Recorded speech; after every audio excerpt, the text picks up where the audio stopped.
আজ শেষ হচ্ছে ক্যামেরা ট্র্যাপিং পদ্ধতিতে সুন্দরবনের বাঘ গণনা। ফলাফল প্রকাশ করা হবে আজই। বন বিভাগ বলছে এবার বেড়েছে বাঘের সংখ্যা। তবে পরিবেশবিদরা বলছেন সুন্দরবনে বাঘের সংখ্যা বাড়ার আভাস মিললেও কমেনি টিকে থাকার হুমকি। পৃথিবীর সবচেয়ে বড় ম্যানগ্রোভ বন সুন্দরবন। রয়্যাল বেঙ্গল টাইগার সহ পাখি, চিত্রাহরিণ, কুমির ও সাপসহ অসংখ্য প্রজাতির প্রাণীর আবাসস্থল এই বনাঞ্চল। বিশ্বের ঐতিহ্যবাহী স্থান হিসেবে রয়েছে ইউনেস্কোর স্বীকৃতি। 2015 ও 2018 সালে 2 দফা গণনা করা হয়েছিল সুন্দরবনের বাঘ। পরে 2022 সালের জানুয়ারিতে তৃতীয়বারের মতো শুরু হয় সুন্দরবনের বাঘ গণনা, যা চলে 2024 সালের ফেব্রুয়ারি পর্যন্ত। সুন্দরবনের খুলনা, সাতক্ষীরা ও বাগেরহাটের 605টি গ্রিডে ক্যামেরা বসিয়ে সংগ্রহ করা হয় বাঘের ছবি। ক্যামেরা ট্র্যাপিংয়ে প্রাথমিকভাবে ধরা পড়ে বিভিন্ন প্রজাতির প্রাণীর 10.5 লাখের বেশি ছবি। এর মধ্যে থেকে 7,500 বাঘের ছবি নিয়ে চলে বিশ্লেষণ।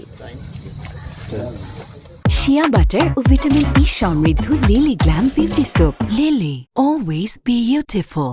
পরিবেশবিদরা বলছেন বাঘের সংখ্যা বাড়ার সুখবর থাকলেও টিকে থাকার হুমকি রয়েছে আগের মতোই। যে জায়গাগুলোতে বাঘের শব্দ শোনা যেত, তার আশপাশ দিয়ে জাহাজ চলার কারণে, জাহাজের শব্দের কারণে এখন কিন্তু সেখানে আর বাঘের শব্দ শোনা যায় না। সুন্দরবনে বাঘের যে খাবার, সেই হরিণ, সেই হরিণের অপর্যাপ্ততা এবং আন্তর্জাতিক যে সুরাকার সিন্ডিকেট আছে বাঘের দেহাংশ যারা পাচার করে থাকে, সেই চক্র বিভিন্ন সময় সক্রিয় ছিল সুন্দরবনে, যে কারণে বাঘের সংখ্যা বাড়েনি।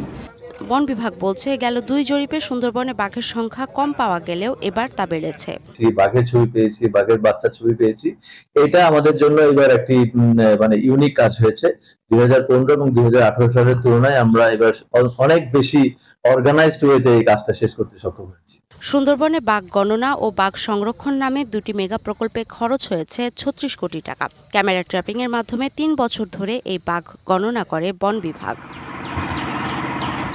DBC news desk.